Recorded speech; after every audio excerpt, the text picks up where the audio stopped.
శేఖర్ గారు, నిన్న నామినేషన్స్ లో ఉన్న 6గురిలో ఎవరి ఓటింగ్స్ ఎలా ఉన్నాయి? అంటే టాప్ లో ఎవరు ఉన్నారు, లీస్ట్ ఓట్లు ఎవరికి వస్తున్నాయి ఇప్పుడు లిస్ట్ ప్రకారం చూస్తే? యాక్చువల్గా నిన్న జరిగిన ఓటింగ్ మన నామినేషన్స్ జరిగిన తర్వాత నామినేషన్స్ మనం గమనిస్తే నామినేషన్స్లో ఉన్న కంటెస్టెంట్లను బట్టి మనకి ఓటింగ్ గ్రాఫ్ ఎలాగనంటే ఓట్లు ఎక్కువ పడటం తక్కువ పడటం కూడా కంటెస్టెంట్లను బట్టి ఉంటుంది.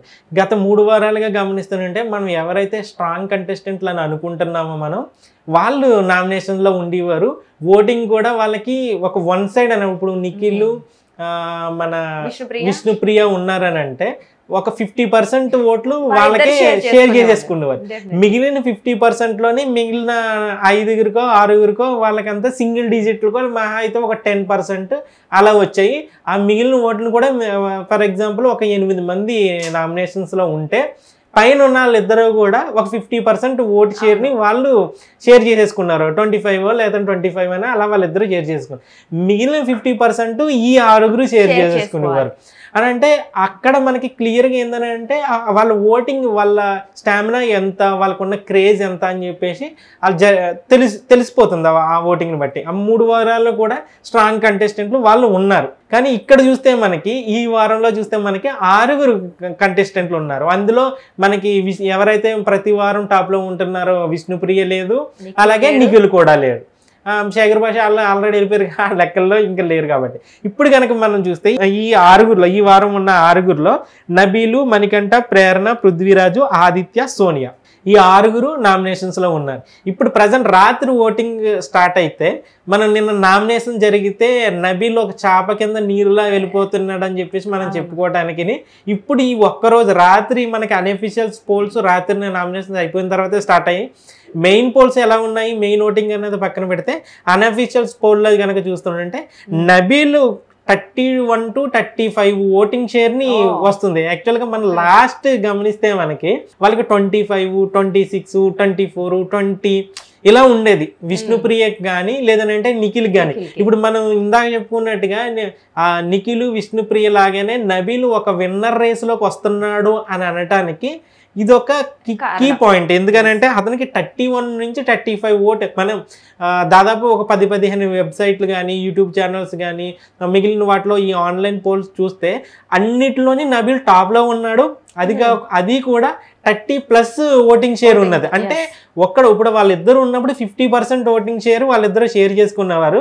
కానీ ఇక్కడ చూస్తుంటే అతనికి 30% ఓటింగ్ షేర్ వస్తుంది. ఇక మనం నెక్స్ట్ మణికంఠ మొదటి నుంచి మనం అనుకున్నాం. యాక్చువల్గా అతను మొదట 3 వారాల్లోని నామినేషన్లోకి వెళ్తున్నాడు కాబట్టి అతనికి ఓటింగ్ షేర్ అలాగే ఉన్నది అని అనటానికి నిన్న నామినేషన్స్ రీజన్ కూడా అతను కావాలని, ఇప్పుడు యష్మి గౌడ నామినేట్ చేసింది, ఆమె డైరెక్ట్గా ముందే చెప్పింది నేను కారణం ఉన్నా లేకపోయినా నిన్నే వేస్తానని చెప్పింది అన్నట్టుగానే వేసింది. అప్పుడు చెప్పిన రీజన్ కూడా కరెక్ట్గా అనిపించలేదు. మిగిలిన వాళ్ళు 9కే వేసిన రీజన్ అంటే రీజన్లు కూడా ఇక్కడ ఆడియన్స్ క్యాలిక్యులేట్ చేసుకుంటారు అనటానికి. ఒకవేళ కరెక్ట్ రీజన్ చెప్పుంటే కనుక అక్కడ మనకంటే ఓటింగ్, ఎందుకంటే రీజన్ బట్టే కదా. రీజన్ చెప్పారని అంటే అది జరిగి ఉన్నట్టు, హౌస్లో జరిగింది అని అంటే అతను తప్పు చేసినట్టుగా లెక్క. అంటే ఆ రీజన్ని వ్యాలిడ్ అని అనుకున్నప్పుడు ఆ వ్యాలిడ్ రీజన్ని ఈ ఓటింగ్ షేర్లో ఖచ్చితంగా ప్రభావం చూపిస్తుంది. ఇప్పుడు చూపించట్లేదు కాబట్టే ఇప్పుడు మణికంఠకి దాదాపుగా 20% ఓటింగ్ పడుతుంది. అంటే 15 నుంచి 20% వరకు ఉన్నది. ఇందులో మణికంఠ సెకండ్ పొజిషన్లో ఉన్నాడు. మన లాస్ట్ 3 వారాలుగా మనం చూస్తుంటే మణికంఠ సెకండ్ పొజిషన్నే తన స్థానాన్ని తను నిలుపుకుంటూ వస్తున్నాడు. ఈ వారం కూడా మణికంఠ సెకండ్ పొజిషన్లో ఉన్నాడు. నెక్స్ట్ ఇక్కడ ప్రేరణ 18% ఓటింగ్ పడుతుంది ప్రేరణకి. నిన్న నామినేషన్లో కానీ ఆ వీకెండ్లో కానీ మాటలు కానీ చాలా ఒక్కొక్క విషయంలో ప్రేరణ చాలా క్యూట్గా అనిపిస్తుంది. అంటే కొంచెం ఉన్న వాళ్ళలో కొంచెం గ్లామర్ పరంగా లేదనంటే ఆమె సీరియల్స్ చేసిన ఇదంతా కూడా గేమ్ పరంగా కూడా మాట్లాడే విషయాల్లో మాట్లాడుతుంది. తను ఎక్కడైనా లో అయినప్పుడు కూడా తను మళ్ళీ నేను పుంజుకుంటానని చెప్పడము, ఏదన్నా ఒక సందర్భం వస్తే దాని మీద స్టాండ్ తీసుకొని మాట్లాడటము. గేముల్లో నేను లాస్ట్ వీక్ అయితే అసలు ఆమె ఫిజికల్ టాస్క్లో ఓ రేంజ్లో ఆడింది ఆమె. అవన్నీ కూడా గమనిస్తుంటారు కాబట్టి ఆమె 3rd ప్లేస్లో ఉంది. 18% ఓటింగ్ పడుతుంది. ఇక్కడ మనం గమనిస్తే ఇక్కడ పృథ్వీరాజు ప్రతి ఆన్లైన్ పోల్ ఓటింగ్లో చూస్తుంటే లీస్ట్లో వస్తున్నాడు. అన్అఫీషియల్ పోల్స్ లీస్ట్లో వస్తున్నాడు. కానీ ఇక్కడ చూస్తే పృథ్వీ 4th పొజిషన్లో ఉన్నాడు. అక్కడ మనకి కంటెస్టెంట్లను బట్టి ఈ ఓటింగ్ గ్రాఫ్ మారుతుంది అని అనటానికి వీళ్ళే. ఇప్పుడు ప్రజెంట్ మనం ఈ నలుగురిని చూసుకుంటుంటే నబీలు, మణికంఠ, ప్రేరణ, పృథ్వీకి 12% ఓట్లు పడుతున్నాయి. సో ఈ ఉన్న 6గురులో ఈ నలుగురు మనకి సేఫ్ జోన్ లో ఉన్నట్టే లెక్క. ఎందుకంటే ఒకరు అటు వెళ్ళొచ్చు. అంటే ఇప్పుడు గేమ్ ఆల్రెడీ స్టార్ట్ అయింది కాబట్టి మనకి ఫిజికల్ టాస్క్లు ఇవన్నీ స్టార్ట్ అవుతుంటాయి, రేషన్ గురించి లేదంటే క్లాన్ టాస్క్లు ఇవన్నీ జరుగుతున్నాయి కాబట్టి ఇందులో ఇప్పుడు ఇక్కడ వీళ్ళు ఏదన్నా చిన్న చిన్న మిస్టేక్లు చేస్తే ఈ స్థానాల్లో కొంచెం అటు ప్రేరణ బాగా ఆడుతుంటే మనకంటే ముందుకెళ్ళొచ్చు, లేదంటే పృథ్వీ ఆడితే పృథ్వీ ఏమో ప్రేరణ కంటే కొంచెం ముందుకెళ్ళొచ్చు అని. అంటే పృథ్వీ అని అక్కడ మన సోనియా అక్కడ ఆ బంధాలు అక్కడ ఉండిపోయాడు కాబట్టి ఇతని గేమ్ అక్కడ వరకు ఆగిపోతుంది. కానీ పృథ్వీ ఉన్న ఫిజికల్ స్ట్రెంగ్త్కి అతను ఆ బంధకాల నుంచి బయటకు వస్తే కనుక అతను ఖచ్చితంగానే టాప్కి వెళ్ళే అవకాశం కూడా కనబడుతుంది. కాకపోతే ఇప్పుడు మళ్ళీ అతను ఏమన్నా గేమ్లో చేంజెస్ ఏమన్నా కనిపిస్తే మాత్రం, ఎందుకనంటే అతను వరుసగా నామినేట్ అవుతూ వస్తున్నాడు, సేవ్ అవుతూ వస్తున్నాడు, ఇక్కడ గమనించాల్సింది. కాబట్టి అతనికి ఎంతో కొంత ఓటు బ్యాంక్ ఉంది, ఓట్లు వేస్తున్నారు కాబట్టి అతను సేవ్ అవుతూ వస్తున్నాడు. పైగా అతను కొంచెం లేడీ ఫ్యాన్ ఫాలోయింగ్ ఎక్కువ కనబడటము, సీరియల్ ఫ్యాన్ బేస్ ఎక్కువ ఉండటము, పైగా అతను ఉన్న వాళ్ళు కొంచెం యంగ్ ఉండటము, చూడటానికి బాగుండటము, ఇవన్నీ కూడా అతనికి కలిసి వస్తున్నాయి. నెక్స్ట్ వచ్చేసి ఈ వారం అంటూ ఎలిమినేషన్ జరిగితే ఒకటి అంటే మనకి ఎప్పుడూ కూడా స్ట్రాంగ్ కంటెస్టెంట్ నామినేషన్లో లేనప్పుడు మనకి షాకింగ్ ఎలిమినేషన్స్ జరుగుతుంటాయి మనకి ఎప్పుడు కూడా, ప్రతిసారి కూడా. అంటే స్ట్రాంగ్ కంటెస్టెంట్ లేరు, ఈ వీళ్ళలో ఎవరు ఎలిమినేట్ అవుతారు అని అంటే స్ట్రాంగ్ కంటెస్టెంట్లో మనకి క్లియర్గా వీళ్ళకి ఎక్కువ ఓటింగ్ బ్యాంక్ పడుతుంది కాబట్టి వీళ్ళు ఉంటారని చెప్పేయచ్చు. కానీ ఇక్కడ ఏంటంటే వీళ్ళందరూ ఒకే బ్యాచ్ అన్నట్టుగా గ్రాఫ్కి ఒకే, అంటే వాళ్ళ గేమ్లో కానీ లేదంటే వాళ్ళకి ఉన్న పాపులారిటీ పరంగా చూసుకున్నా కూడా వీళ్ళంతా ఒకటే ఫార్ములాకు వస్తుంటారు కాబట్టి వీళ్ళలో ఎవరు ఎలిమినేట్ అవుతారు అన్నదాన్ని చూస్తే మనం ప్రజెంట్ జరిగిన ఫస్ట్ డే ఓటింగ్ బట్టి పైన చెప్పిన నలుగురు కూడా సేవ్ అవ్వచ్చు. ఎలిమినేషన్ అంటూ జరిగితే ఆదిత్యవము, సోనియా వీళ్ళిద్దరిలో కూడా ఒకరికి మనం ఇప్పుడు ప్రజెంట్ ఈ ఫస్ట్ డే ఓటింగ్ లో చూస్తే ఆదిత్యవంకి 10% ఓటింగ్ జరుగుతుంది, సోనియాకి 8% ఓటుతో లీస్ట్ లో ఉంది మనకి. అంటే ఒక నామినేషన్స్ ఓటింగ్ మీద ఎలా ప్రభావం చూపిస్తాయి, నామినేషన్ లో వాళ్ళ బిహేవియర్, వాళ్ళు బిహేవ్ చేసిన విధానాన్ని బట్టి ఆడియన్స్ ఎలా ఓట్లు వేస్తారు అని అన్నప్పుడు క్లియర్గా మనం ఇక్కడే గమనించవచ్చు. ఎందుకంటే సోనియా నిన్న నామినేషన్స్లోని లేదనంటే వాళ్ళు ఉన్న ఆ బిహేవియర్ పరంగాని, ఈ హగ్గులని, కిస్సులని, లేదనంటే ఈ వాళ్ళ గ్రూప్గా ఆడటం కానీ, లేదనంటే నిఖిల్ తోటి లేదంటే పృథ్వీని ఆమె డౌన్ చేయటం కానీ, ఇదంతా కూడా ఈమెకి ఈ ఓటింగ్లో మనకి ఫస్ట్ ఆమె నామినేషన్లోకి వెళ్ళింది ఆల్రెడీ ఫస్ట్ వీక్లో సేవ్ అయ్యి బయటకు వచ్చింది. కానీ ఇక్కడ మనం చూస్తుంటే లాస్ట్ వీక్ ఆదిత్యవం నామినేషన్లో లేదు, ఈ వీక్ ఏమో వీళ్ళిద్దరూ ఉన్నారు నామినేషన్స్లో. కాబట్టి ఇక్కడ మనం గమనించాల్సింది ఏందని అంటే వీళ్ళకి ఓటింగ్ ప్రకారం మనకు చూస్తే నామినేషన్స్లో లేని వాళ్ళు ఓటింగ్ వీళ్ళ మీద ఏ విధంగా ప్రభావం చూపిస్తాయి అనేది కూడా గ్రాఫ్ని మార్చేస్తుంటాయి. ఎందుకని అంటే ఇక్కడ నిఖిల్ కానీ లేదనంటే మన విష్ణుప్రియ కానీ నామినేషన్స్లో లేరు. వీళ్ళ ఓటింగ్ ఎందుకంటే ఎక్కువ ఓటింగ్ పడేది వీళ్ళిద్దరికే ఉంది కాబట్టి వీళ్ళు ఓటింగ్ లేదు కాబట్టి ఆ ఓట్లు ఎవరికి వేస్తారు లీస్ట్లో ఉన్న. ఎప్పుడు కూడా టాప్లో మనం చెప్పుకున్నప్పుడు ఇప్పుడు పైన ఆల్రెడీ నబీల్కి ఓటింగ్ పడుతుంది కాబట్టి వాళ్ళకి ఓటింగ్ ఎవరికి వీళ్ళిద్దరు ఓటింగ్ ఎవరికి షేర్ అవుతుంది అనేది ఇక్కడ పాయింట్. మనం అనుకోవచ్చు ఇప్పుడు నిఖిల్ సోనియా కలిపి ఒకే గ్రూప్లో ఉన్నారు కదా, సో నిఖిల్ ఫ్యాన్స్ ఓట్లు కానీ ఈమెకు పడవచ్చు అని అనుకోవచ్చు చాలా మంది.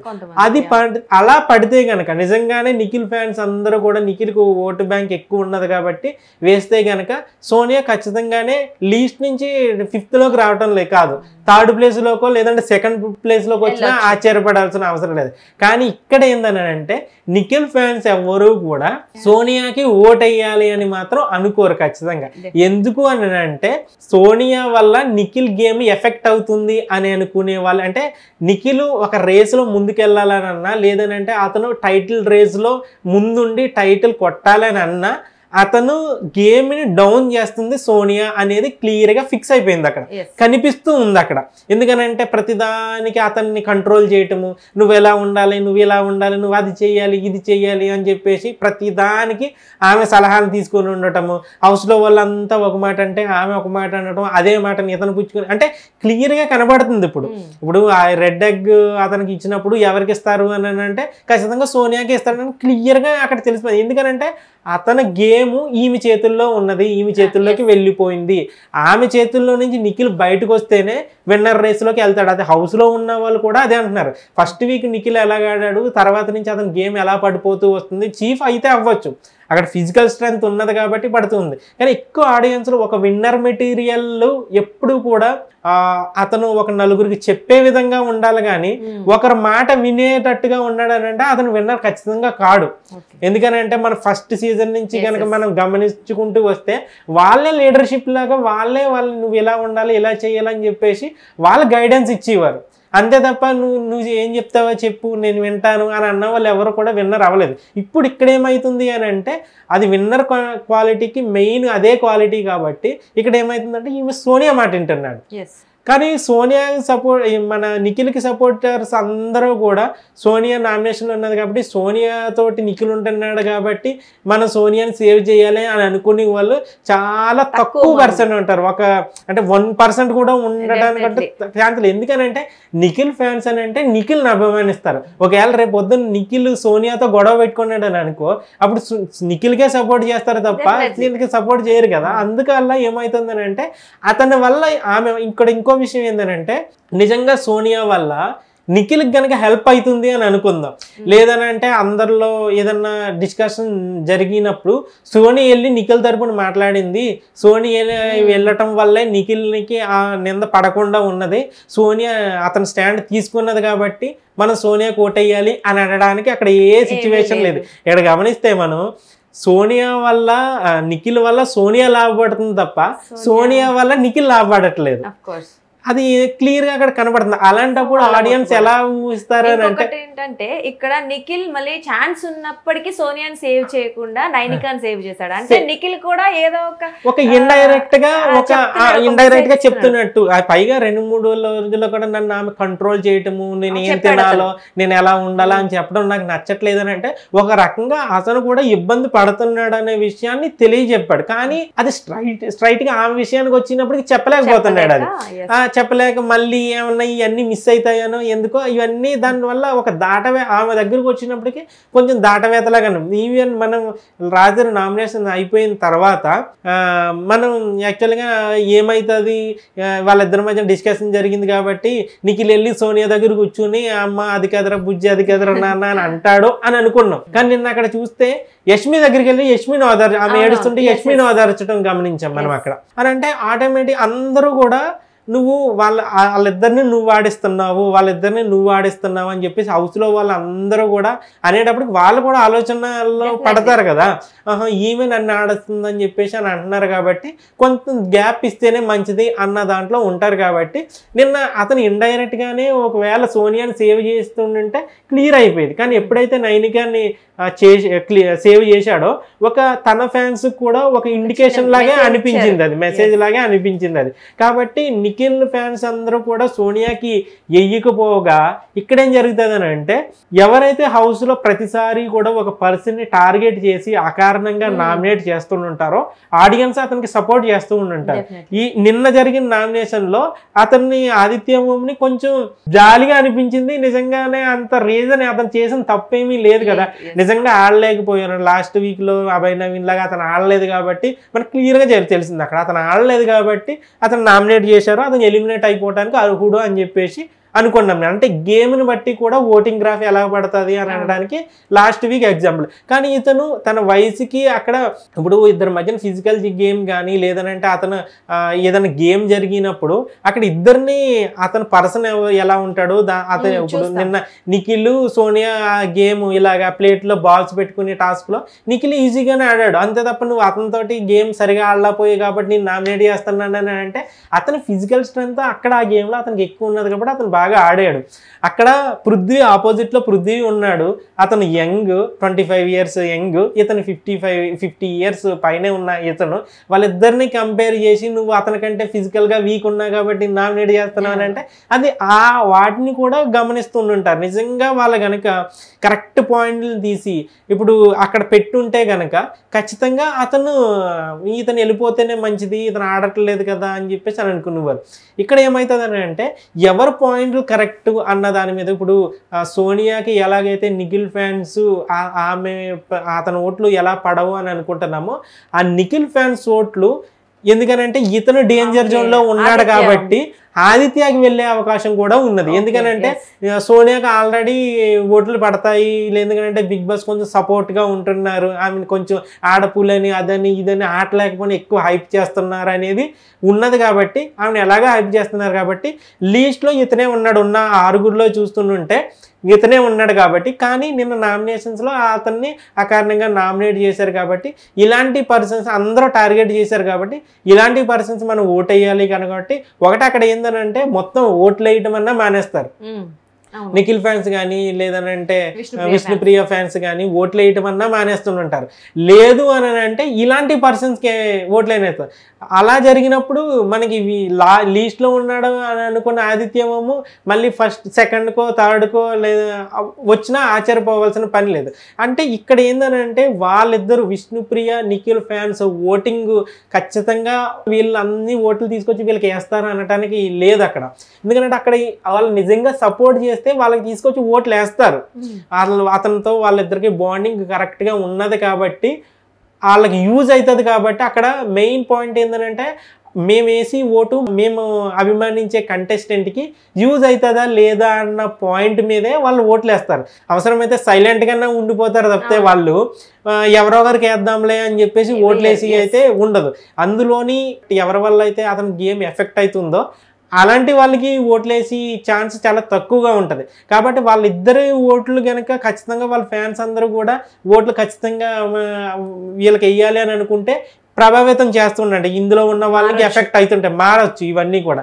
కానీ నా అభిప్రాయం ప్రకారం ఆమె వల్ల అతని గేమ్ ఎఫెక్ట్ అవుతుంది అన్నది ఉన్నది కాబట్టి నిఖిల్ ఫ్యాన్స్ ఓట్లన్నీ కూడా సోనియాకి పడతాయి అనేది చెప్పలేము. కాబట్టి ఈ వారం కనుక ఎలిమినేషన్ అంటూ జరిగితే సోనియా కానీ లేదనంటే ఆదిత్యవంలో ఉండొచ్చు. ఎక్కువ ఒకవేళ ఓట్లు కనుక మనకి ఎందుకులే అని అనుకుంటే సోనియా ఖచ్చితంగా డేంజర్ జోన్లోనే ఉన్నది, ఎలిమినేట్ అయిపోయినా ఆశ్చర్యపోవాల్సిన పని లేదు. ఓకే ఓకే చూద్దాం. మొత్తానికి 1 డేనే అయింది కదా, ఇంకొక 2-3 డేస్ అయితే మనకు క్లారిటీ వచ్చే ఛాన్స్ ఉంది. చూద్దాం ఓటింగ్స్ అలా మారుతాయో. Thank you.